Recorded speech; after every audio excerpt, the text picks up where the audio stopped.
Hola, ¿qué tal? Muy buenas noches, bienvenidos a Noticias 22. Qué alegría estar con Rafael García Villegas, con Huimásin Rodríguez. Hola, Laura Regis en la interpretación de lengua de señas mexicana y con toda la información. Un programa que ya anticipábamos, muy internacional, como también es internacional, mi querido Huema, la primera nota. Laura, muy buenas noches.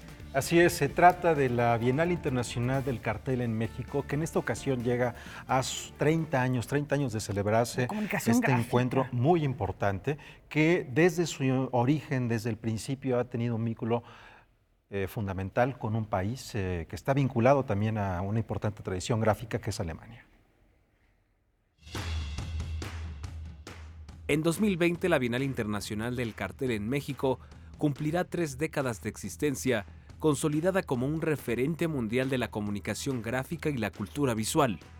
Rumbo a la celebración de este aniversario, se anunció que Alemania será el país invitado de honor del Congreso Internacional de Diseño que tendrá lugar el próximo año.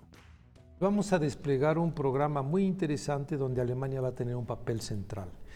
Y lo tiene porque Alemania desde 1990 ha colaborado con la Bienal de México. Fue fundadora junto con nosotros, componentes tan importantes como Günter Kieser. Hemos traído exposiciones de primer nivel como Bernhard, como Uwe Lesch. Y es importante mencionar que Alemania es un país de gran innovación y en el diseño gráfico, pues nada más ni nada menos son los inventores de la imprenta. Son varias las actividades que desarrollará la Bienal para destacar la presencia de Alemania, comenzando desde este año. En el marco del centenario de la Bauhaus, se rinde homenaje a uno de los maestros más notables de la escuela de diseño alemana, Paul Klee. No solo era músico, no solo era pintor, sino también tuvo a bien crear un poemario. Entonces, nosotros como habitantes de esta casa del poeta, y después de un coloquio práctico que desarrollamos bajo la dirección de Antonio Castro y de Benjamín Alire Sainz, que son dos grandes creadores chicanos, bueno, ellos se reconocen como mexicanos, pero su nacionalidad, su nacimiento fue en Estados Unidos, nos acompañaron aquí en esta casa y junto con más o menos 20 creadores de México, se desarrolló por parte de cada uno de estos creadores un cartel basándose en la poesía de Paul Klee. Y esta colección en realidad es un agradecimiento a todo el trabajo que ha desarrollado la Bienal en colaboración con el Instituto Goethe. Y este año el Instituto Goethe, bueno, están analizando junto con nosotros qué es lo que vamos a traer para el año que entra. La colección temática Cantus Machina Poesía Visual sobre Paul Klee será inaugurada en la casa del poeta Ramón López Velarde el 3 de octubre a las 18:30 horas y se contará con la presencia de sus creadores. Y esta colección vamos a empezar a presentarla en diferentes foros relacionados con Alemania. Queremos mandarla al Instituto Goethe de Guadalajara, luego se va a San Luis y va a terminar en el Centro de las Artes el año que entra, donde vamos a hacer ahí una de las más importantes sedes de todo el congreso que estamos organizando. Creo que vamos a inundar un poquito de diseño la ciudad del año que entra. Aparte, son 30 años, hay que aventar la casa por la ventana y apoyarnos de todos los medios que tengan todas las instituciones y que presuman también ellos lo que México tiene como propuesta de diseño. Para Noticias 22, César H. Meléndez. Bueno, pues sí, porque además, como ya comentabas, Huimásin, Rafa, Alemania pues es una potencia en términos de impresión, no es ninguna novedad. Sin embargo, actualmente pasa algo, no solamente es que tiene una gran historia, no es solamente el desarrollo de la imprenta, sino que actualmente hay muchas ferias, por ejemplo en Düsseldorf, hay varias ferias de gráfica. Hay encuentros específicos de arte gráfico en muchas ciudades a lo largo de todo el año, es un calendario muy, muy intenso. Entonces, bueno, pues la actividad no es que sea histórica, es que es actual. Así es. Y bueno, ¿histórica en qué sentido? En que estamos hablando lo mismo de una tradición que se remonta a Alberto Durero, a Gutenberg. La Feria del Libro de Frankfurt nace porque Gutenberg, junto con otros impresores como él, intercambian libros allí. Y por ello es que en toda esta parte de Europa, vamos a ponerlo así, la Europa indoeuropea, hay una presencia ahora muy importante de gráfica desde hace mucho tiempo. y con los contrastes que puede tener el uso histórico, para bien o para mal, y podríamos hablar también ya en el siglo XX de la propaganda gráfica, que fue fundamental en el desarrollo de la Segunda Guerra Mundial. Y vamos a cambiar ahora de tema para hablar de el cuerpo en movimiento. Efectivamente, bueno, esta forma de expresión encuentra nuevas posibilidades expresivas en el lenguaje audiovisual que ya tiene varias décadas de desarrollarse, y en la Ciudad de México hay un encuentro al respecto. Así es, por cuarto año consecutivo el Festival Internacional de Videodanza.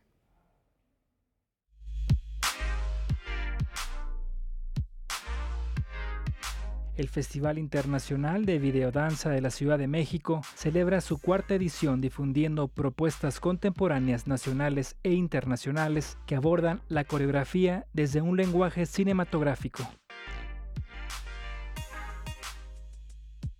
Es una colaboración entre personas que se dedican al cine y personas que se dedican a la danza. Entonces, de alguna forma llegan como a una idea en común, y esta idea pues se va desarrollando como a través del lenguaje cinematográfico, y pues cada uno puede crear su videodanza desde distintos lenguajes del cuerpo.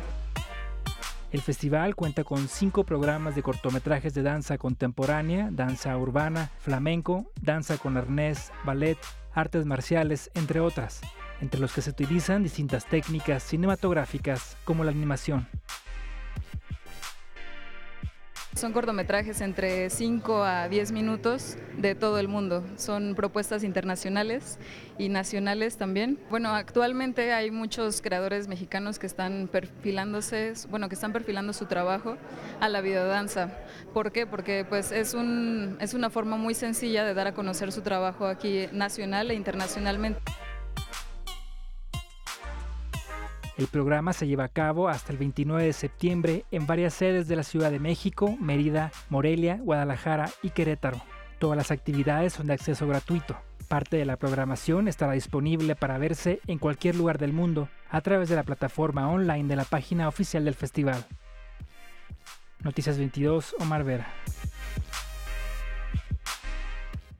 Bueno, pues sí, platicamos que el avance de la videodanza ha pasado de ser una documentación, de ser un testimonio de lo que ocurría en los escenarios, a ser diseñada específicamente para la interpretación frente a una cámara de video o de cinematográfica. Eso no es tanto lo importante, sino el lenguaje que se utiliza. Así es, y que bueno, hemos encontrado con compañías tan importantes como las de danza contemporánea en Canadá, un trabajo desde hace ya al menos un par de décadas, y lo mismo podemos decir ya desde el siglo pasado, por ejemplo, Pina Bausch, que fue una de las personas que llevó a la televisión también un lenguaje distinto de danza con unos videos bastante pensado atractivos, ya en eso, en un espectáculo audiovisual.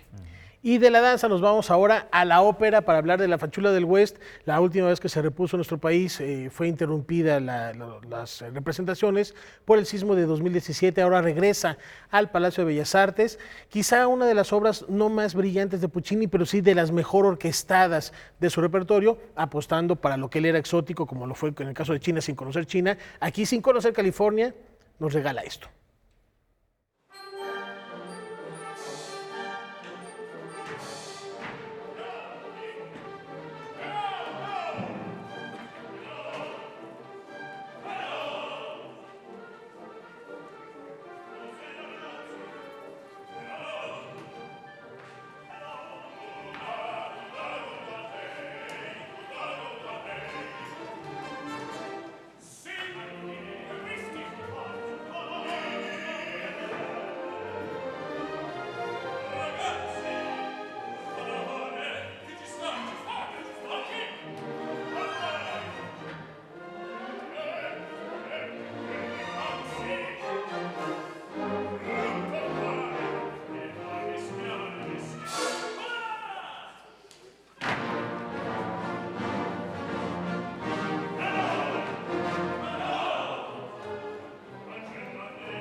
Bueno, pues, ¿qué dice Rafa? ¿Vamos? Hay que ir, vale la pena, es una ópera, ya lo escuchábamos en esta pieza, lo leíamos en esta pieza de César H. Meléndez, compleja para la ejecución y que causó mucha polémica, más allá de si se tardó 100 años en estrenarse en nuestro país o no, precisamente por la manera en que retrata a los mexicanos y a los estadounidenses en lucha por el territorio de California. Y bueno, es una obra que antecede o precede a Madame Butterfly. Es después. ¿Es después? Es después de Madame Butterfly y por eso sorprendió mucho a propios y extraños porque Madame Butterfly fue una ópera muy brillante, con mucho éxito y después esta que es técnicamente complicada, aunque no con la misma brillantez que Madame. Bueno, y mucho antes de Turandot y cosas magistrales que hizo Puccini. Algunos fragmentos de un ensayo, ¿no? Así es, el ensayo. Un ensayo, entonces, bueno, ya se dan una idea de lo que es.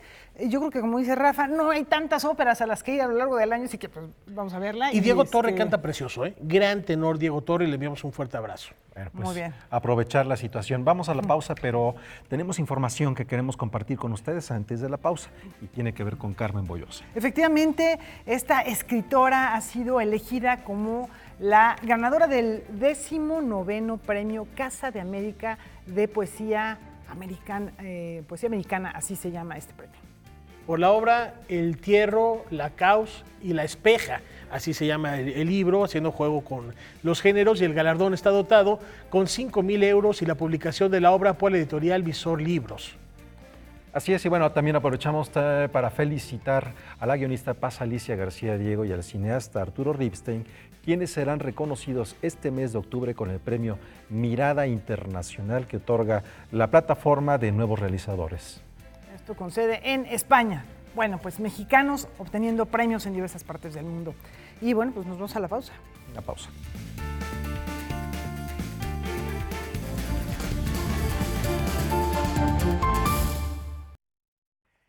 Vamos a hablar de bibliotecarios de bibliotecas, Guamance. Así es, 720 bibliotecarios de todo el país se van a reunir en la Ciudadela. Vamos a ver de qué se trata esto. Con el objetivo de generar un espacio para reflexionar sobre el papel de las bibliotecas públicas en la reconstrucción del tejido social, arrancó el Congreso Nacional de Bibliotecas Públicas en su edición número 19.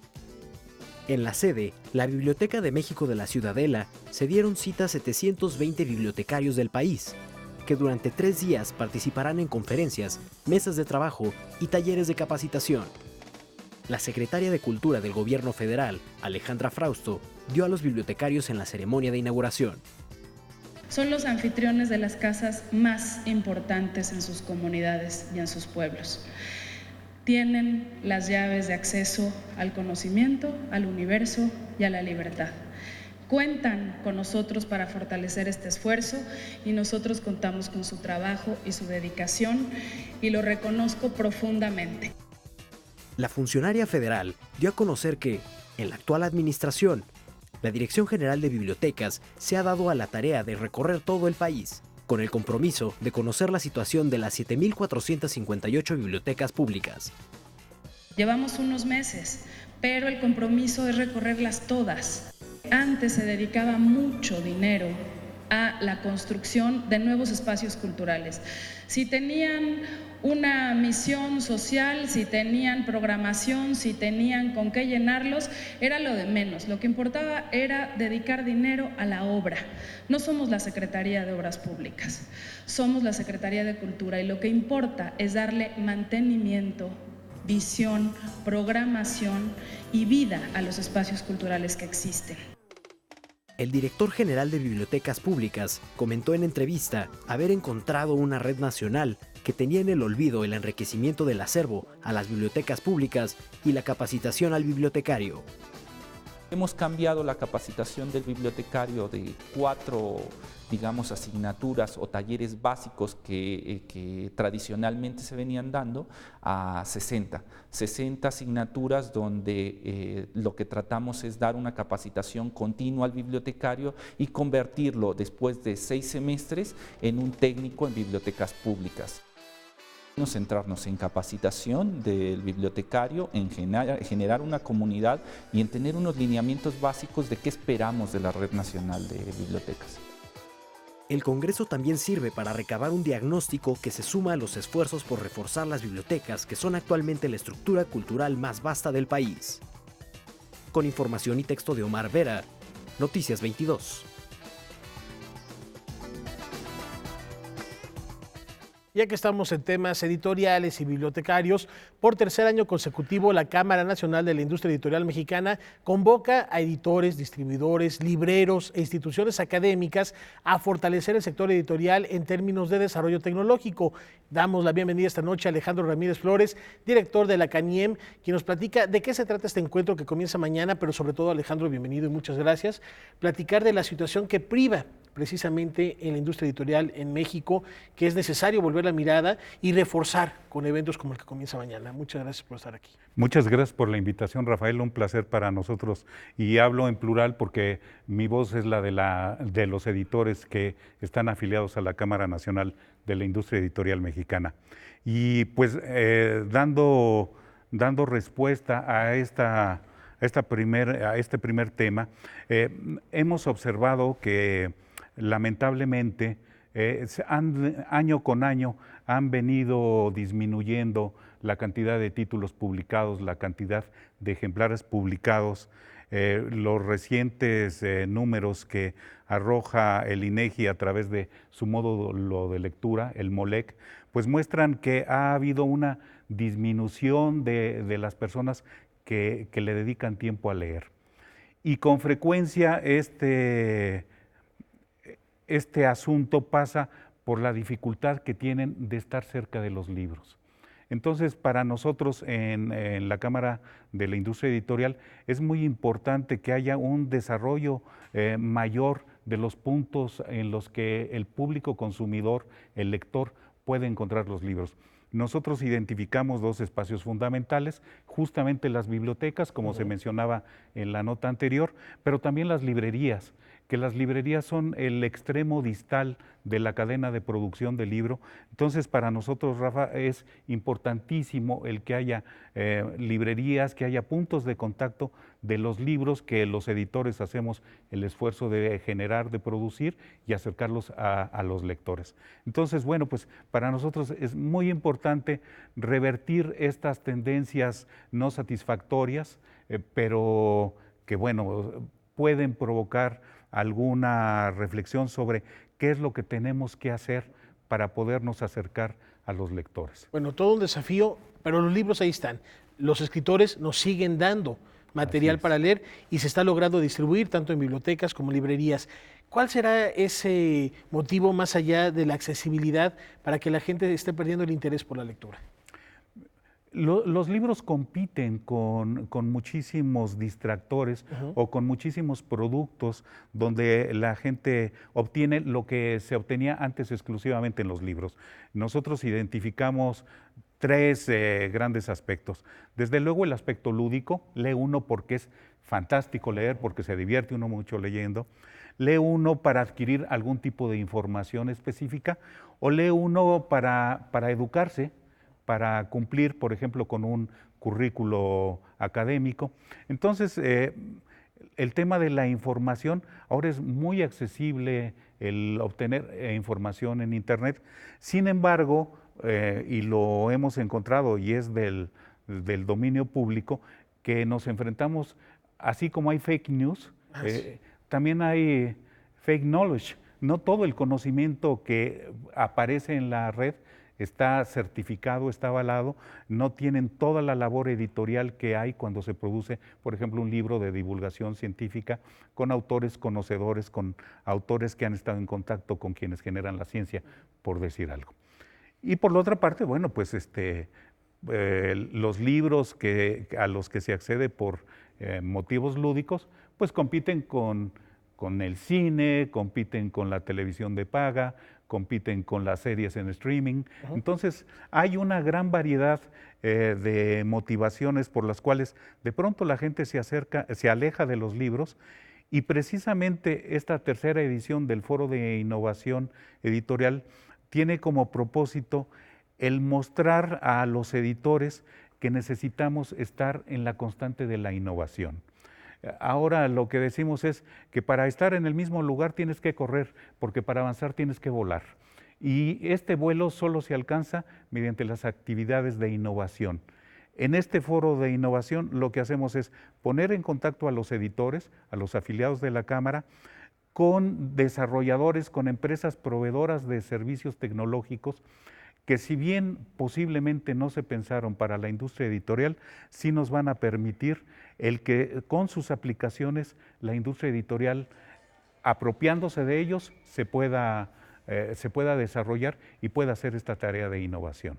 Para seguir fomentando ese ejercicio de la imaginación que solo la lectura nos da, porque finalmente las plataformas en el streaming queda un poco acotado con las imágenes, y me encanta lo que reflexiona sobre el fake knowledge, el conocimiento falso, porque si no tenemos una fuente, en el libro sabemos quién no solo lo edita, sino quién lo publica, quién lo escribe y qué está avalando. En Internet cualquiera puede publicar y subir información sin necesidad de respaldo. ¿Quiénes van a participar en este foro que me parece fundamental después de esta reflexión? Mira, vamos a tener 4 mesas donde vamos a tratar temas muy interesantes como las tendencias en la lectura digital, por ejemplo, que es importantísimo. Vamos a tener una mesa sobre mercadotecnia digital del libro, también es un tema interesante.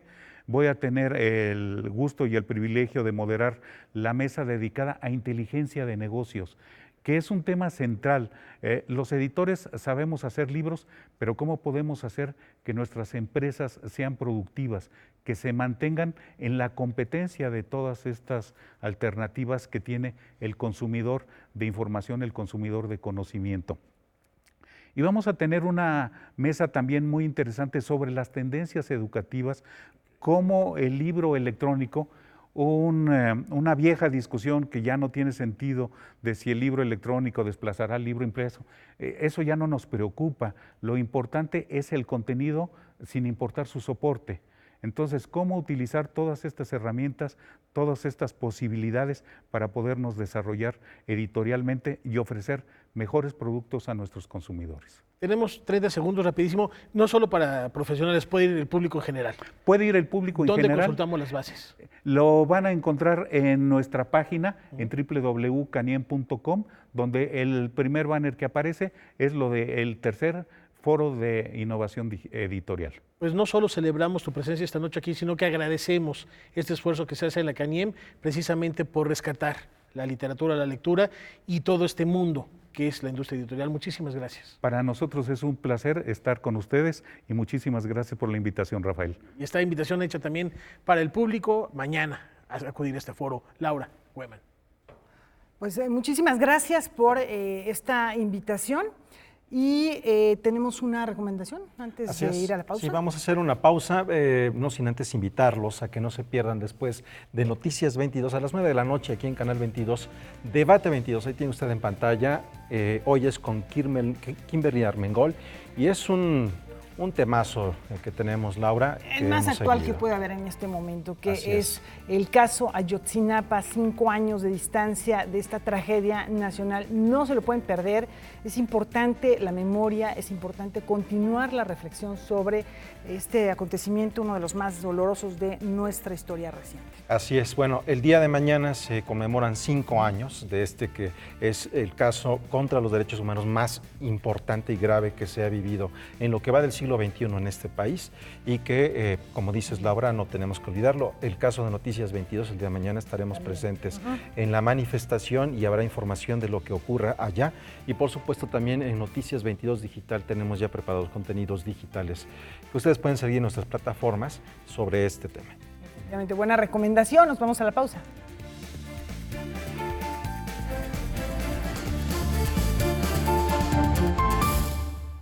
Continuamos aquí en Noticias 22, Rafael, y nos vamos a movernos con ritmos y percusiones. A la diáspora directamente con Edgardo Bermejo.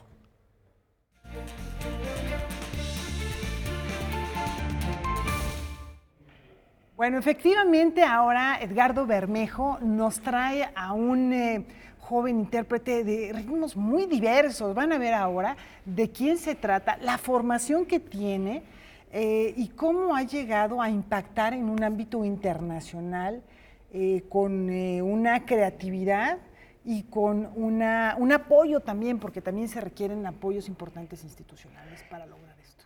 Sí, Laura, gracias. Vamos a dedicar la Diáspora Cultural esta semana a un segmento que no hemos tocado en este espacio, que son los más jóvenes, los más jóvenes representantes de nuestro talento establecido en otras partes del mundo. El día de hoy vamos a hablar de un joven, de Diego Torres Cantú, un joven músico mexicano, percusionista, compositor, establecido en Londres desde hace ya un par de años. Él nació en el 92.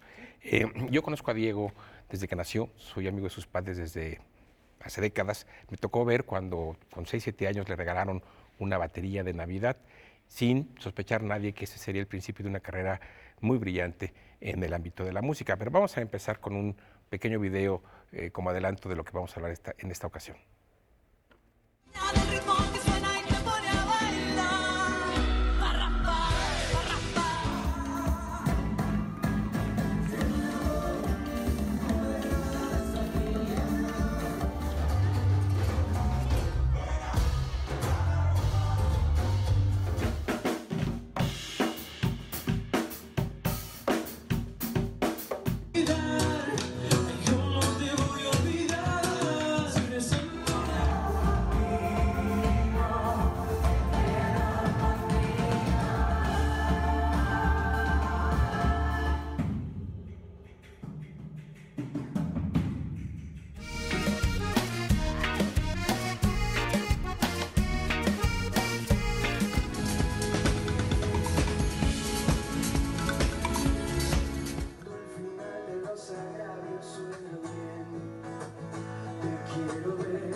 Ya se ha acabado el tiempo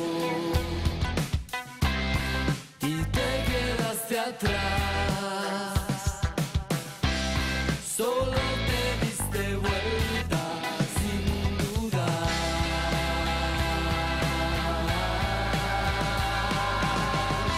Vengo a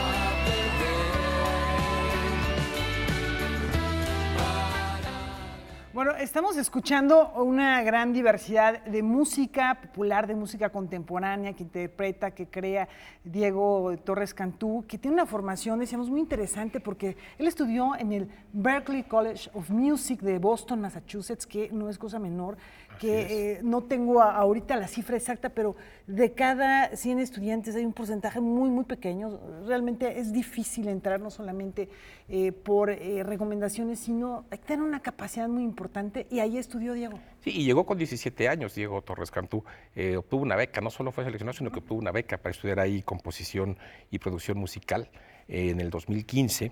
Y aprovechó espacio, como tú dices, en Berklee, es de las grandes escuelas de música del mundo. Tuvo, entre otros maestros, al baterista Mike Manghini, a nuestro famoso percusionista mexicano Antonio Sánchez, otro representante de nuestra diáspora. Y si bien se especializó en percusiones, él también es lo que se llama un multiinstrumentalista. De hecho, ahora que está en Londres estudiando una maestría en otra escuela muy prestigiada que es Goldsmiths. Está por sacar su primer disco como solista con el nombre de Fuser.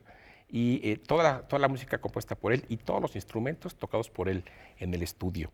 En sus años de formación en Boston trabajó con músicos muy reconocidos como el cubano Bebo Valdés, el dominicano Juan Luis Guerra, el español Alejandro Sanz. Todavía como estudiante, y es parte de lo que hemos visto en el video, formó una banda con otros chicos colombianos llamada El Feeling, y han trabajado mucho, ya grabaron un disco, uno de sus videos ganó hace poco el premio al mejor video musical en el Festival de Cine de Los Ángeles. Llegaron a tocar como agrupación nada menos en el Lincoln Center de Nueva York. Le abrieron el espectáculo a Marc Anthony, ¿no? Regresó a México hace poco tiempo y, digamos, su talento lo llevó muy pronto a tocar, a ser invitado a tocar con muy diversas bandas, a presentarse en muy diversos escenarios, en el Lunario del Auditorio Nacional, en el Festival Vive Latino, en el Teatro Metropolitan, y finalmente, después de un paso por México, regresó a su vocación de extranjería al asumir este trabajo, estudiar la maestría en Londres. Y en Londres ahora mismo está trabajando como músico invitado en el Royal Albert Hall, nada menos, otro espacio muy emblemático para la música del mundo.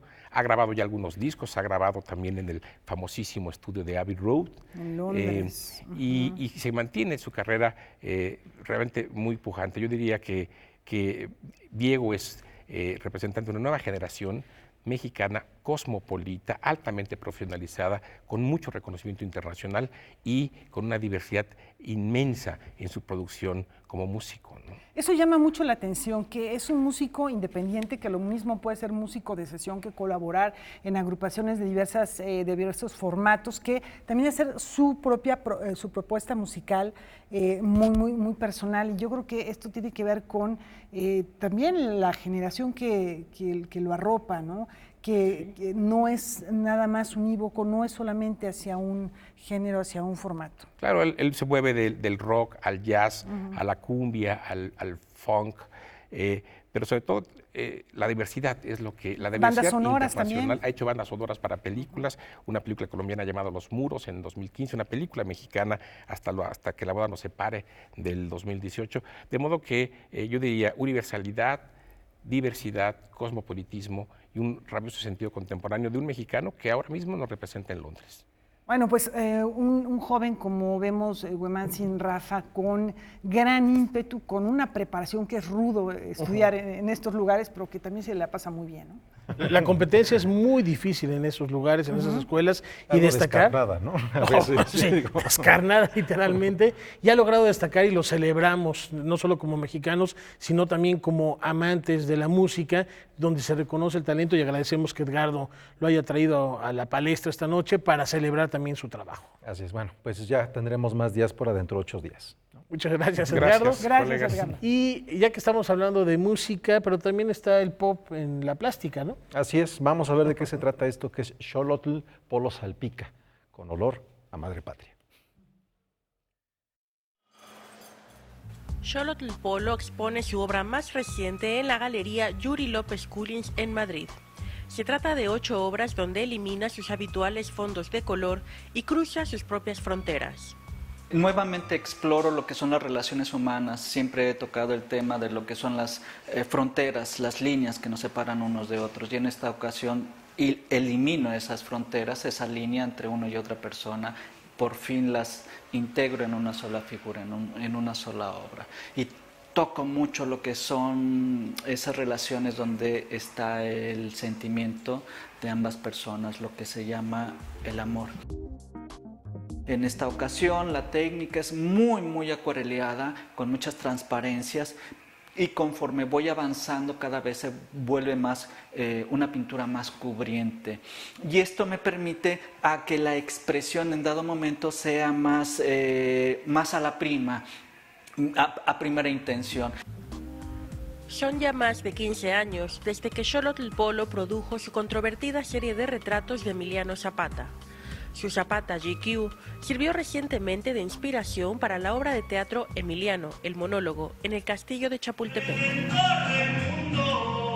Todavía la gente no lo puede asimilar, todavía la mayoría de la gente ve a Zapata de una forma heroica, el cuadro histórico. Hace 15 años que yo dejé de pintarlo y todavía hoy me asombra que este cuadro cause controversia. Esta figura, esta pintura, todavía hoy sea un elemento para que mucha gente no le guste, esté en desacuerdo de cómo yo utilicé a Zapata. La obra de Xolotl formará también parte de la exposición Zapata vive en ti, en el Museo José Luis Cuevas. Mi intención es hacer esa reflexión, dejar de utilizarlo en esos lugares, en esos momentos, de que sea un objeto y tratar de humanizarlo. En el momento que yo lo plasmo de esa forma, lo que estoy haciendo es bajarlo de ese pedestal. No estoy haciendo el retrato histórico con la bandera y un rifle en la mano y el Plan de Ayala en la otra, el escrito de Plan de Ayala. No, lo que yo trato de hacer es humanizarlo y bajarlo de ese pedestal. El Mesías que el pintor donó al Congreso del Estado de Morelos sigue en paradero desconocido. Para Canal 22, desde Madrid, España, Francina Islas, corresponsal. Bueno, ya que estamos en España, nos queda cerca Alemania, ¿no? Pues nos vamos, y de manera particular a Bonn, para celebrar a uno de los genios musicales de la historia, Laura Barrera. Efectivamente, al oeste de Alemania la vamos a pasar muy bien, porque imagínense, con este festival del que nos platica la corresponsal de Deutsche Welle, María Luz Moraleda. María Luz, ¿cómo estás? Por ahí, qué gusto platicar contigo sobre este encuentro dedicado a Beethoven que se va a celebrar. ¿De qué se trata en esta ocasión? ¿Cuál es el programa? Buenas tardes, ¿qué tal amigos de Canal 22? Un gusto saludarles de nuevo. El Festival de Beethoven, fundado en 1845, da la bienvenida siempre a orquestas de primera línea y renombrados solistas, además de grandes orquestas internacionales. Entre los grandes intérpretes que participan este año figuran la soprano Sara María Sand, el barítono Christian Gerhaher, la violinista Caroline Wittmann y los pianistas Louis Lottier y Pierre-Laurent Omar. El programa cuenta también con espectáculos de baile, teatro y performances. Estamos viendo ahí en tu presentación el lema que dice Claro de Luna. ¿Por qué? Así es Claro de Luna en honor a su sonata más universal, que lleva este mismo nombre, la sonata a la luz de la luna, que es una de las clásicas piezas más famosas e influyentes en el festival este año. Para ello habrá conciertos y sinfonías para piano dedicados a la noche y a la luna. Pero sin embargo, la directora del festival, Nike Wagner, nos explicó que justamente Beethoven nunca la llamó así, la tituló Cuasi una fantasía, porque invirtió la secuencia tradicional de la composición, ya que normalmente una sonata tiene un ritmo mucho más rápido. Pocos años después de la muerte de Beethoven, el poeta-compositor Ludwig Rellstab combinó la primera parte de esta sonata con un paseo nocturno en barco por un lago y la llamó con este título tan romántico. Aunque, como anécdota, les cuento que esta sonata también ha viajado a la luna gracias al artista Katie Patterson, que envió la sonata a la luna codificada en código Morse. Y bueno, María Luz, algo importante es que en 2020 será el 250 aniversario del nacimiento de Beethoven. ¿Cómo se está preparando Alemania para esto? Sí, 2019 Alemania estaba marcado por ser el año dedicado al científico Alexander von Humboldt, que ustedes también han siempre recordado. Ahora toma el relevo el natalicio de este gran compositor Beethoven. El aniversario comienza oficialmente el próximo 16 de diciembre de este año, día de su nacimiento, y culmina el 17 de diciembre del próximo año. Estará marcado, por supuesto, por casi un centenar de conciertos en honor al compositor, con orquestas europeas invitadas y compositores como Theodor Kurentzis, que dirigirá un ciclo con las 9 sinfonías de Beethoven. Además, habrá 2 festivales, uno más pequeño en marzo con el título Be Embraced y el habitual de septiembre. Durante todo el año habrá exposiciones, conferencias, una instalación de luz en su ciudad natal, Bonn, y un paseo multimedia allí con diferentes estaciones ahí y en los alrededores para conocer cómo fue la vida de este compositor durante 22 años que vivió allí. Además, en la casa donde nació Beethoven, que es visitada cada año por unas 100.000 personas, se acaba de inaugurar una exposición permanente. En ella se puede encontrar el autógrafo incompleto de su 9ª sinfonía, declarado Patrimonio Documental de la Humanidad por la UNESCO. Desde el canal internacional DW Deutsche Welle se despide hasta la próxima con más temas culturales europeos. María Luz Moraleda, que tengan una buena tarde. María Luz, muchísimas gracias por traernos esta información y desde luego ya para el próximo año tendremos mucho de Beethoven, aquí lo estaremos siguiendo. Rafa Huemanzin, también en la ciudad de Bonn va a haber varias obras teatrales hablando de su vida, no dudo que por ahí salgan alguna película y obras dancísticas. Nos emociona mucho. Obras de danza, o sea, no solamente va a haber conciertos y música, sino que en otras manifestaciones audiovisuales de otro tipo, se va a estar celebrando la vida y el legado de Beethoven. Fundamental, ya estaremos haciendo lo propio. ¿no? Sí, no es para menos. Está el autógrafo de la Novena Sinfonía, pero el de la heroica fue el que rompe, ¿no? Cuando se corona, se proclama emperador Napoleón. Así es. En fin, ya hablaremos de Beethoven todo el próximo año, largo y tendido. Creo que pueden salir cosas muy bonitas, así que ya lo estaremos ahí trabajando aquí en Noticias 22.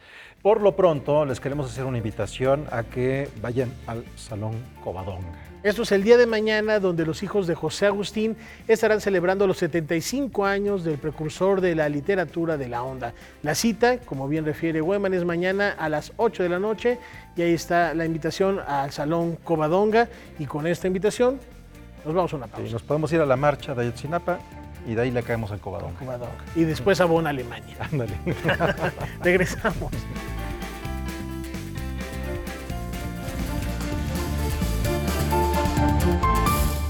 Es miércoles de Visión Global. Ya está Ileana Rodríguez Santibáñez para platicarnos de un tema que ha causado revuelo a propósito del futuro del planeta. Vamos con ustedes, Hueman, Ileana.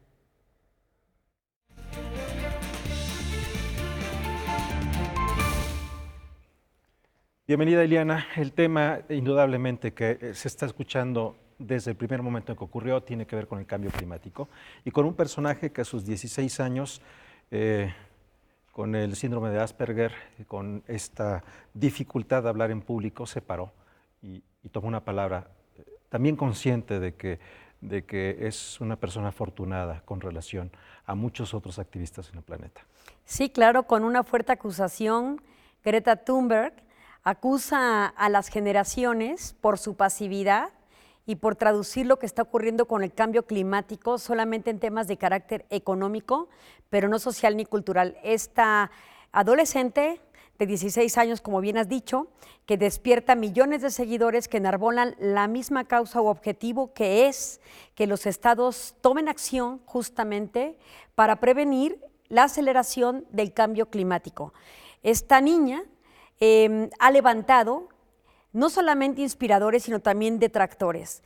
Pero lo importante aquí es el gran señalamiento que acusa a estas generaciones de baby boomers y generaciones X, que no han tomado contundentes medidas para prevenir el cambio climático y donde ciertamente ella se siente privilegiada, pero también acusa a los gobiernos por tener que abandonar la escuela para poder elevar su voz. Y con eso se identificaría con muchos millones de jóvenes que finalmente también están teniendo un impacto por lo nocivo del cambio climático. La cuestión de la pobreza no solamente es una situación de pobreza patrimonial, sino puede también obedecer a la seguridad alimentaria. Todo lo que tiene que ver con la fauna, con la flora, que está teniendo alto impacto por los niveles de carbono, por el calentamiento global, por el derretimiento de los polos, por la emisión de diferentes contaminantes que generan el efecto invernadero y que por supuesto impactan en la seguridad alimentaria y que trastorna e impacta la vida de millones de personas.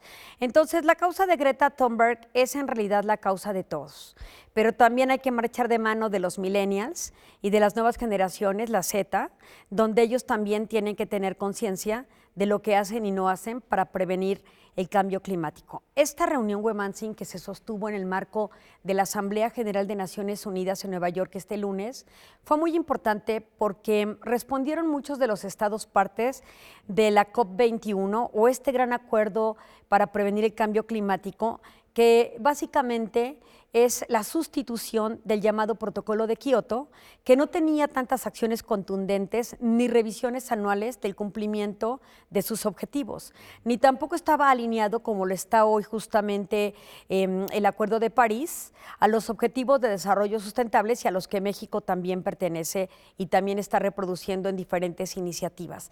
Entonces son iniciativas muy importantes donde los países miembros del Acuerdo de París están respondiendo. Por ejemplo, uno de los logros logros en esta reunión fue el que participaran no solamente estos estados, sino también los estados y las organizaciones civiles como Cumbre Internacional o Cambio Internacional o Conservación Internacional, que fomentan el respeto al medio ambiente, pero que también toman acciones contundentes para prevenir el deterioro del medio ambiente.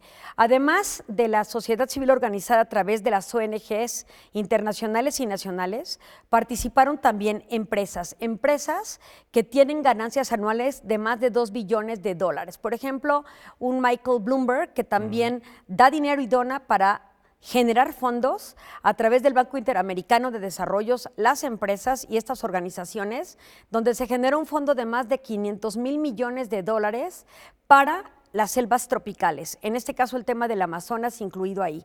Entonces hubieron acciones relevantes. El caso de México y su participación en el panel de alto nivel de economía oceánica, que tiene que ver con toda la industria que se pueda desarrollar a partir de los océanos, pero también procurando su conservación. Sabemos, por ejemplo, que todo lo que tiene que ver con los arrecifes también se está transformando y trastornando por el cambio climático, lo que genera también desajustes en la naturaleza y la formulación con mayor contundencia de, por ejemplo, huracanes, que al no encontrar diques naturales llegan a territorios entornos o internamientos mucho más importantes que los que solíamos ver.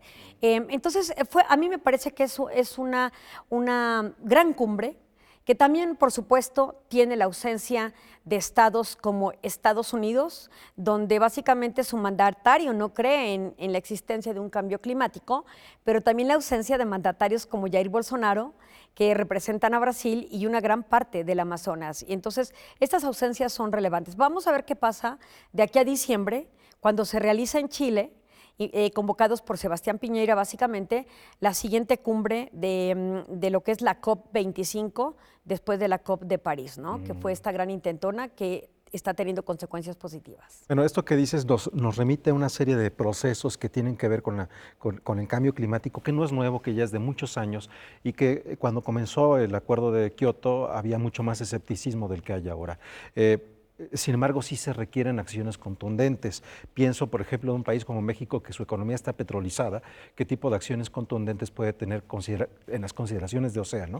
Y al mismo tiempo, ¿de qué manera esto se puede ver? Porque si la industria se apagara entre las informaciones que circularon a partir de la presencia de Greta en Estados Unidos, si todo el planeta decidiera parar la forma de producción tal como hoy la concebimos, eso no detendría hoy el cambio climático. Eso lo detendría, si acaso, en 15 años. Sí, es correcto.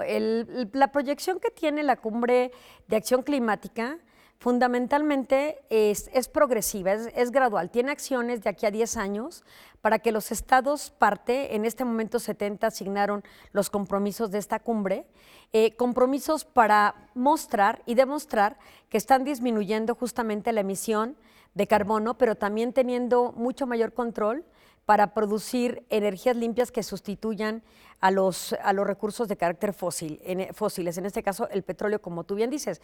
Pero la intención es a largo plazo, es en este momento demostrar de aquí a 10 años un progreso, pero que tendrá que acentuarse y lograr impedir que la Tierra se caliente a más de 2 grados en el 2050. Entonces la propuesta es de largo aliento, no es inmediata, y se espera que más estados se sumen, más organizaciones también se involucren y empresas, y que llegue algún momento de aquí al 2050 en que podamos ver los efectos de esta organización internacional que es Naciones Unidas y justamente su impacto en todo el entorno. Hay que recordar que la transformación del mundo a través del impacto del cambio climático que se está teniendo impacta nuestras vidas y que está produciendo un nuevo migrante que conocemos como el migrante ecológico o ambiental, que es expulsado de su entorno por la deficiencia para tener un entorno que posibilite su vida. Pensemos en una África negra, el África subsahariana, que está ganando desierto en lugar de áreas verdes cultivables y que está desalojando o expulsando a las personas hacia entornos donde haya la posibilidad de sobrevivencia. Así es, el Sahara es un desierto porque en algún momento hace miles de millones de años fue un océano. Lo que estamos viviendo hoy es la desertificación, es decir, las áreas verdes vueltas desierto. Y hay otra cosa que es interesante en este razonamiento que planteas, Ileana. Cuando hablamos de 2 grados, de migrantes, de huracanes, pues no estamos considerando tampoco las formas de producción de alimento, las formas de pesca, cada vez más en aguas profundas es donde se pesca, ya cada vez menos es en la costa. Es un impacto absolutamente en todo el modelo de vida hasta hoy conocido por la humanidad. Es correcto. También en esta cumbre, justamente hablando del tema de producción agrícola sobre todo, se planteó el tema de eliminar las subvenciones o los subsidios por parte de gobiernos a las formas de producciones actual que están generando estos impactos negativos respecto al medio ambiente. Entonces, es un intento con base en estos objetivos de desarrollo sostenible o sustentable que es relevante y que veremos. Es decir, hay acciones conjuntas enfocadas a diferentes grupos de trabajo, todas orientadas justamente a transformar la producción y garantizar esta seguridad alimentaria, etcétera. Es decir, sí hay acciones, pero tendremos que ver a los estados asumiéndolas, rendir cuentas a nivel internacional a partir de la COP21 para asegurar justamente un mundo sustentable para todos los jóvenes como Greta Thunberg y todos los que vienen. Así es, y no olvidar que México es uno de los países junto con Centroamérica en donde más activistas por el medio ambiente son asesinados. Entonces, mientras tenemos a Greta Thunberg en Estados Unidos, por fortuna, dejando la escuela para posicionarse frente a los líderes, aquí muchas personas ni siquiera tienen la posibilidad del diálogo con el edil del lugar en donde viven. Es correcto, una desgracia lamentablemente, pero esperemos que también el gobierno mexicano, que ha sido, como tú dices, muy activo en la participación de estos temas, inclusive en el Tratado de Libre Comercio de América del Norte, en el nuevo tratado que es el TEMEC o el USMCA, hay un capítulo que dirigió México, encabezada esta negociación por Kenneth Smith.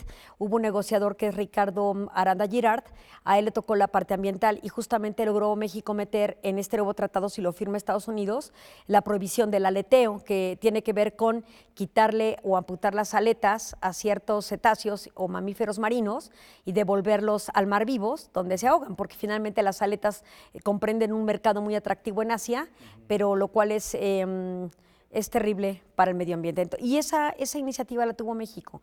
Entonces sí estamos teniendo acciones, pero también se necesita para la transformación inversión.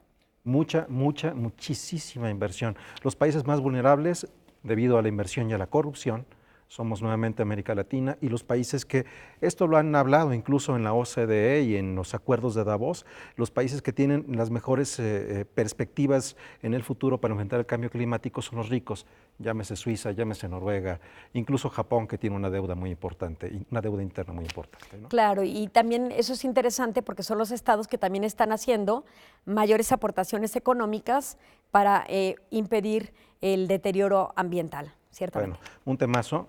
El mundo en donde vamos a envejecer y vamos a morir, y los que nos están viendo van a crecer, ¿no? Así es. Muchas gracias, Ileana. Nos veremos ya en otra ocasión. Aunque dice Bolsonaro que la Amazonia no es nuestra, que nada más es de Brasil. Qué lamentables declaraciones. No se ha enterado, ¿no? De la conexión que tanto tiene las de el Trump planeta. como las de Bolsonaro es terrible. Es triste. Pero vámonos con cosas mucho más agradables. Hoy cerramos esta emisión conmemorando el natalicio de un compositor y pianista soviético fundamental de la primera mitad del siglo XX, él muy ligado al Partido Comunista de la extinta Unión Soviética y con varias transiciones. Cuando compone La nariz era un Shostakovich muy distinto a cuando compone Lady Macbeth, ya con varias propuestas disonantes que le dejaban los contemporáneos. Se cumplen 113 años de su nacimiento y esta es la suite, un fragmento de la suite para orquesta de jazz número 2. El vals número 2 de Shostakovich.